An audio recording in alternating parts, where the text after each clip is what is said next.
कि information CIA को pass out करेगी और वो भी रेडी हो जाती है।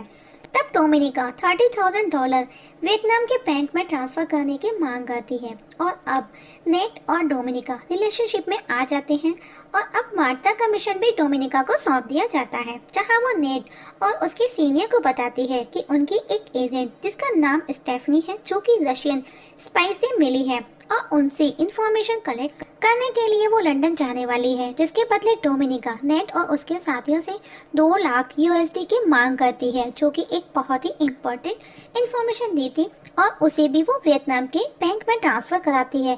तब नेट प्लान बनाता है कि कैसे स्टेफनी को पकड़ा जाए। प्लान के अकॉर्डिंग डोमिनिका मैक्सिम के साथ लंदन पहुंचती है, जहां उसे स्टेफनी मिलती है, लेकिन वो डोमिनिका को देख सरप्राइज हो जाती है क्योंकि हमेशा से वो वार्ता से ही डील करती है, लेकिन वो स्पेशल फॉर मनी के लिए रेडी हो जाती है, जिसके लिए वो होटल में एक रूम में उन दोनों को अपने साथ लेकर जाती है और वहाँ पर वो उन्हें सभी डॉक्यूमेंट्स की कॉपी देती है। तभी डोमिनिका इन सारी कॉपीज को लैपटॉप पर चेक करती है, जिसकी उसे जरूरत नहीं थी, फिर भी वो करती है। उस दौरान उसकी रियल कॉपी वो अपने पास रखती है और डुप्लीकेट मैक्सिम को दे देती है और डील करके वो दोनों वहाँ से निकलते हैं। तब डोमिनिका निकलने से पहले स्टेफनी से कहती है 1 घंटे रुकने के बाद ही यहाँ से जाना, लेकिन स्टेफनी उसका नहीं सुनती और वो वहाँ से निकल जाती है, जो कि सीआईए का ट्रैप था और उसे वहाँ पर रंगे हाथों पकड़ने के लिए बिछाया गया था। तभी वो देखती है कि कुछ लोग उसकी तरफ आ रहे हैं। वो सब समझ जाती है कि वो सीआईए का ट्रैप है, तो वो घबराहट में वो खुद को बचाती है, लेकिन उसका एक्सीडेंट हो जाता है और वो वहीं पर मारी जाती है। वहाँ पर एक रशियन स्पाई की नज़र स्टेफनी पर थी, जो कि नोटिस कर रहा था कि सीआईए के एजेंट आस पास ही है। मतलब इस डील का सीआईए को किसने इंफॉर्मेशन पास आउट किया था, जो कि 2 ही लोग जानते थे, डोमिनिका एंड मैक्सिम। अब उन दोनों की जान को भी खतरा था। अब उन दोनों को भी वापस रशिया बुलाया जाता है, जहां उन पर इन्वेस्टिगेशन की जाती है और उन्हें जुर्म कन्फेस करने के लिए टॉर्चर किया जाता है। उस टॉर्चर के दौरान मैक्सिम मारा जाता है और डोमिनिका आखिरी दम तक कन्फेस नहीं करती। लास्ट में हम देखते हैं इवान उसे मिलने आता है। वो उसे कहती है उसने कुछ नहीं किया और रिक्वेस्ट करती है कि उसे बुडापेस्ट उसके पुराने मिशन पर भेजा जाए, क्योंकि वो नेट के बहुत करीब है, जिससे कि वो नेट से उस खबरी का पता बहुत जल्दी लगा लेगी। इवान उसकी बातों में आ जाता है और उसे रिहा करवाता है। नेक्स्ट सीन में हम देखते हैं डोमिनिका इवान के घर है और जब इवान आता है तो वो उसे सिड्यूस कर वहाँ से चली जाती है और अब वो बुडापेस्ट के लिए निकलती है और वहाँ नेट से मिलती है, जो कि उसे डोमिनिका का सब कुछ पता था और वो उसे देख नेट इमोशनल होकर उसे अमेरिका साथ चलने का ऑफर देता है और कहता है कि वहाँ पर तुम्हारी माँ की भी अच्छे से केयर होगी, लेकिन साथ में ये भी क्लियर करता है कि वो उसे उस खबरी का नहीं बता सकता जिसकी उसे तलाश है। और वो दोनों वहाँ पर इमोशनल होते हैं और इंटीमेट हो जाते हैं।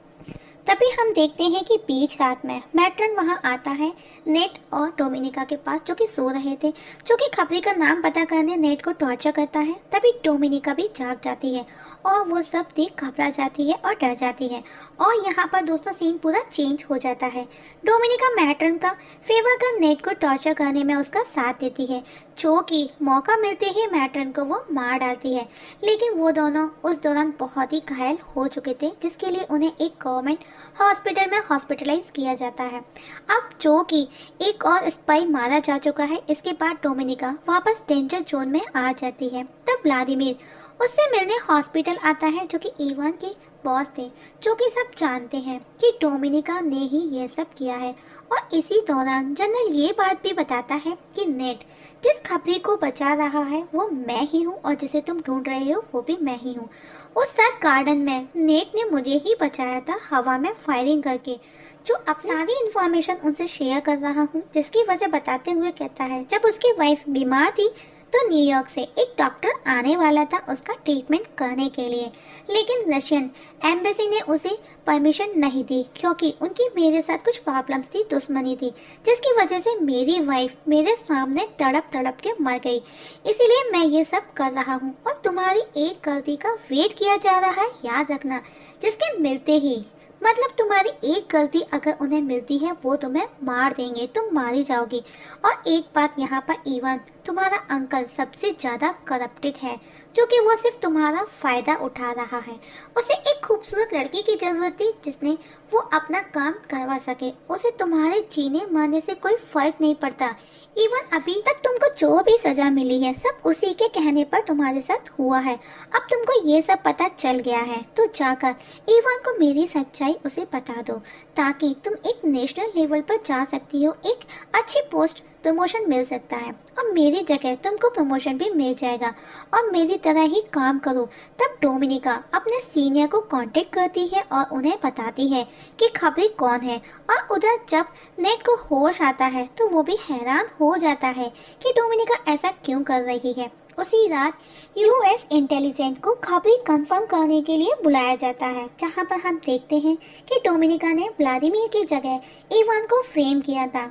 इवन जब से डोमिनिका बुडापेस्ट आई थी तभी से वो उसे ट्रैप कर रही थी, इसीलिए वो पैसे वियतनाम बैंक में ट्रांसफ़र करवाती है, जो कि वो टोटल अकाउंट इवान के नाम से ही था। उसके पासपोर्ट से उसने उसके थ्रू उसका बैंक अकाउंट खुलवाया था। इवन नेट के घर से फिंगरप्रिंट्स के प्रूफ के लिए ढेर सारी चीज़ें इवान के घर पर भी रखी थी डोमिनिका ने, जो कि इन्वेस्टिगेशन के दौरान इवान के घर नेट के फिंगरप्रिंट्स भी मिलते हैं, जो कि इवान के अगेंस्ट डोमिनिका ने ऐसे बहुत से एविडेंस इकट्ठा किए थे।